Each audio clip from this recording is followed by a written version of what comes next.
प्रदेश में अब चुनावी माहौल शुरू हो चुका है। ऐसे में सभी पार्टियां अपने अपने स्तर से काम करने में लग गई हैं।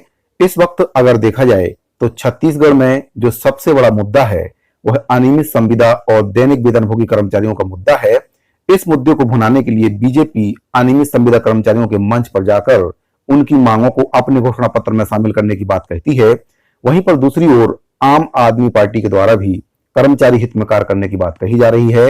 इसके संबंध में छत्तीसगढ़ अनियमित कर्मचारी मोर्चा के प्रांतीय संयोजक गोपाल प्रसाद साहू जी का क्या कहना है, सुनिए वीडियो में। चाहूंगा कि वर्तमान सरकार ने सत्ता में आने पूर्व हमको 10 दिन में नियमित करने का कमिटमेंट दिया था और अपने कमिटमेंट के अनुरूप उसने अपने जन घोषणा पत्र के बिंदु क्रमांक 11 में छत्तीसगढ़ के जो शासकीय कार्यालयों में अनियमित संविदा दैनिक वेतनभोगी कर्मचारी हैं उसको नियमित करने और किसी की छटनी नहीं करने की बात की। इसी प्रकार आउटसोर्सिंग और ठेका बंद करने की बात बिंदु क्रमांक 30 में है। लेकिन इस वादे के विपरीत सरकार ने 10,000 से अधिक जो अनियमित कर्मचारी है उनकी छटनी कर दी गई है। मैं उदाहरण का बताना चाहूंगा कि आपको याद होगा कि जानकारी होगी कि दुर्ग और कोरिया में महिला पुलिस वॉलंटियर हुआ करता है हाँ, जिसकी संख्या 4,000 उनको निकाल दिया। इसी पर अब क्या है कि अलग अलग वर्ग के डीएमएड पुलिस जो काम कर रहे हैं उसकी संख्या लगभग 4,000 है। जगदलपुर में आप देखेंगे इस तरह से राजनांदगांव में ये पूरी छटनी कर दी गई। उनका कमिटमेंट छटनी नहीं करने का था लेकिन छटनी कर दी गई है। इसके लिए हमने अनेक अवसरों पर माननीय मुख्यमंत्री महोदय से, मुख्य सचिव महोदय से मिलने का प्रयास किया, लेकिन इन 4.5 सालों में हमसे मिलने के लिए समय उनके पास नहीं है। हमको तो गोपाल प्रसाद साहू जी के द्वारा बताया गया कि जो प्रदेश के अनियमित कर्मचारी हैं, संविदा कर्मचारी हैं, दैनिक वेतनभोगी कर्मचारी हैं, वे सरकार से नाराज चल रहे हैं। सरकार को बार बार मांग याद दिलाने के बाद भी सरकार कर्मचारियों की मांग पर विचार नहीं कर रही है। हाल ही में अनियमित कर्मचारी मोर्चा के द्वारा 1 दिवसीय धरना प्रदर्शन और मुख्यमंत्री निवास का जो घेराव करने का कार्यक्रम रखा गया था उसमें भी सरकार की तरफ से कोई भी सक्रियता नहीं दिखाई गई। यहाँ तक कि अनियमित कर्मचारी मोर्चा के द्वारा जो ज्ञापन देना था उसको लेने के लिए भी सरकार की ओर से कोई भी उनके प्रतिनिधि नहीं आए। वहीं पर संविदा कर्मचारियों के द्वारा सरकार से नाराज होकर सामूहिक इस्तीफा दे दिया गया है। संविदा कर्मचारी मुख्यमंत्री और उप मुख्यमंत्री के द्वारा दिए गए बयान से काफी नाराज हैं। आम आदमी पार्टी के द्वारा बोला गया है कि अगर छत्तीसगढ़ में आम आदमी पार्टी की सरकार बनती है तो कर्मचारी हित में जरूर वे कुछ न कुछ निर्णय अवश्य लेंगे। वहीं पर बीजेपी के द्वारा भी कर्मचारियों को साधने की पूरी कोशिश की जा रही है। ऐसा माहौल आपको हर साल या हर वर्ष चुनाव जो वर्ष रहता है उसमें आपको देखने को मिलता ही है। जब भी चुनाव होता है तो विपक्षी पार्टियां अनियमित कर्मचारियों के मंच पर जाती हैं, उनको भरोसा दिलाती हैं, उनकी जो मांग है उसको घोषणा पत्र में शामिल करने की बात भी कहती हैं। लेकिन देखने की बात यहाँ पर यह है कि जो भी कार्यकर्ता या जनप्रतिनिधि जिस भी पार्टी के हों, वो जब अनियमित कर्मचारियों के मंच पर जाते हैं जिनके द्वारा वादा किया जाता है, बाद में ऐसा होता है कि उनको कहीं ना कहीं पार्टी साइड में कर देती है और मुख्यमंत्री कोई तीसरा व्यक्ति बन जाता है और फिर वह अपने हिसाब से शासन और सत्ता चलाने लगता है। जिनके द्वारा घोषणा पत्र बनाया जाता है उनको साइड कर दिया जाता है। आम आदमी पार्टी के द्वारा बताया गया है कि अगर हमारी सरकार छत्तीसगढ़ में बनती है तो कर्मचारियों की जो मांग है उस पर जरूर निर्णय लिया जाएगा और उनकी मांगों को पूरा करने का विश्वास आम आदमी पार्टी के द्वारा दिया गया है। लेकिन कहीं ना कहीं प्रदेश के जो अनियमित संविदा और दैनिक वेतनभोगी कर्मचारी हैं वे पूरी तरह से अब थक चुके हैं और उनको किसी भी पार्टी के ऊपर अब विश्वास नहीं रहा है, चाहे वह बीजेपी हो चाहे वह कांग्रेस हो। कांग्रेस पर तो अब अनियमित कर्मचारी बिल्कुल भी विश्वास नहीं करते हैं, क्योंकि कांग्रेस ने जिस प्रकार से घोषणा पत्र में बात को शामिल किया और फिर उसको पूरा नहीं किया, इससे प्रदेश के समस्त अनियमित कर्मचारियों के साथ साथ बेरोजगार युवा और प्रदेश की जनता कहीं न कहीं सरकार की नीतियों से नाराज चल रही है। सरकार ने जब घोषणा पत्र बनाया था तो उस घोषणा पत्र को देखकर ही प्रदेश की जनता ने और समस्त कर्मचारियों ने वोट किया था, क्योंकि घोषणा पत्र में कर्मचारियों को लेकर कई वादे किए गए थे, जिसमें नियमित कर्मचारियों के साथ साथ अनियमित संविदा और दैनिक वेतनभोगी कर्मचारियों के भी कई बड़े वादे इसमें शामिल थे। और कांग्रेस के जो वरिष्ठ नेता हैं उनके द्वारा यह नारा दिया गया था कि बदल वो छत्तीसगढ़। तो छत्तीसगढ़ को बदलने का नारा देने के साथ ही जो घोषणा पत्र बनाया था उसको देखकर ही प्रदेश की जनता ने कांग्रेस पार्टी को सत्ता सौंपी थी। लेकिन सत्ता में आने के बाद कांग्रेस पार्टी ने अपने घोषणा पत्र को एक तरफ रख दिया और अपने मन मुताबिक योजनाओं को संचालित करने लगे।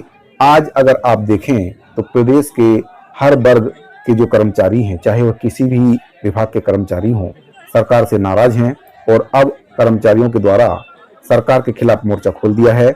जहां एक ओर प्रदेश के समस्त विभागों में काम करने वाले 45,000 संविदा कर्मचारियों ने सामूहिक इस्तीफा दे दिया है, जिससे सरकार की मुसीबतें काफी बढ़ गई हैं।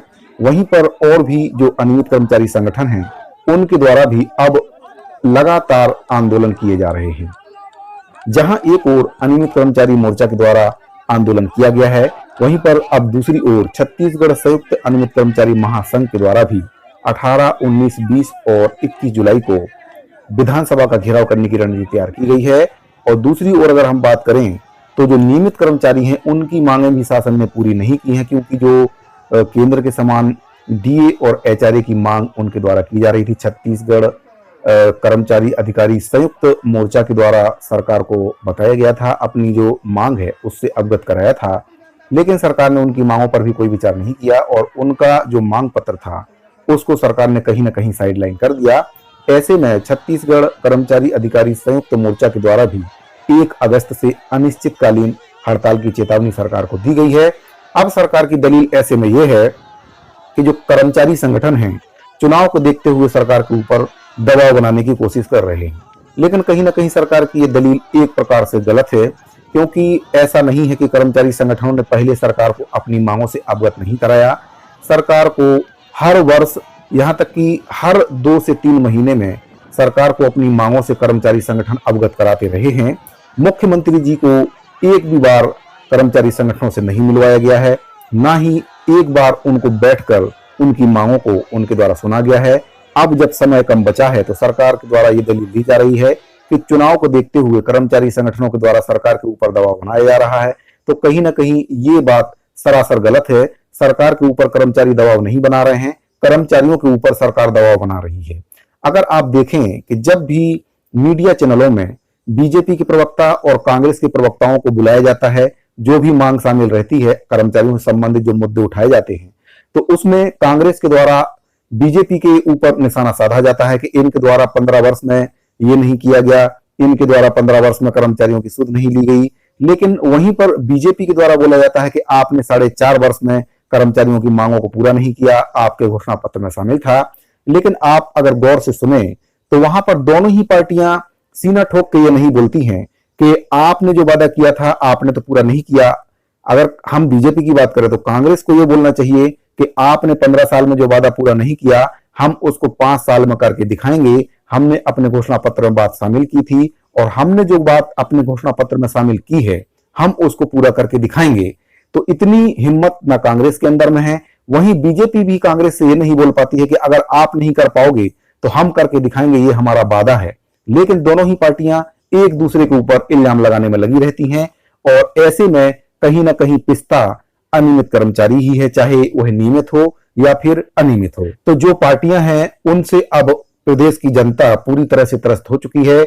जहां एक ओर बीजेपी के द्वारा जो प्रदेश की जनता है उसका विश्वास खो चुकी है, वहीं पर कांग्रेस पार्टी के द्वारा भी अब कहीं ना कहीं जो कर्मचारी हैं उनको विश्वास में पार्टी नहीं ले रही है और पार्टी वही गलती कर रही है जो गलती एक समय बीजेपी के द्वारा की गई थी। बीजेपी ने लास्ट में कर्मचारियों को नियमितीकरण किया था, जब सरकार के कुछ महीने ही शेष रह गए थे, आचार संहिता लगने वाली थी। लेकिन सरकार कहीं ना कहीं एक चूक बड़ी कर गई, कर्मचारियों के आक्रोश को पार्टी नहीं समझ पाई और वही गलती अब कांग्रेस के द्वारा की जा रही है। 4.5 वर्ष से इंतजार करने के बाद भी सरकार ने कर्मचारियों को नियमित नहीं किया है और अभी भी सरकार के प्रवक्ता ये कह रहे हैं कि हमारे द्वारा वित्त विभाग से सहमति ली जा रही है। कितनी जो वित्तीय भार आएगा कर्मचारियों को नियमितीकरण करने में, उसके ऊपर रूपरेखा सरकार तैयार कर रही है। इसके बाद निर्णय लिया जाएगा। तो कहीं ना कहीं सरकार का यह बहुत बड़ा फेलियर है। 4.5 वर्ष में सरकार कर्मचारियों की जानकारी नहीं जुटा पाई। उसके बाद अब वित्तीय भार का हवाला सरकार के द्वारा दिया जा रहा है। साथियों, आपकी इस पूरे मैटर पर क्या राय है कमेंट बॉक्स में जरूर बताइए। मिलते हैं अगली वीडियो में, अभी के लिए दीजिए इजाजत, धन्यवाद।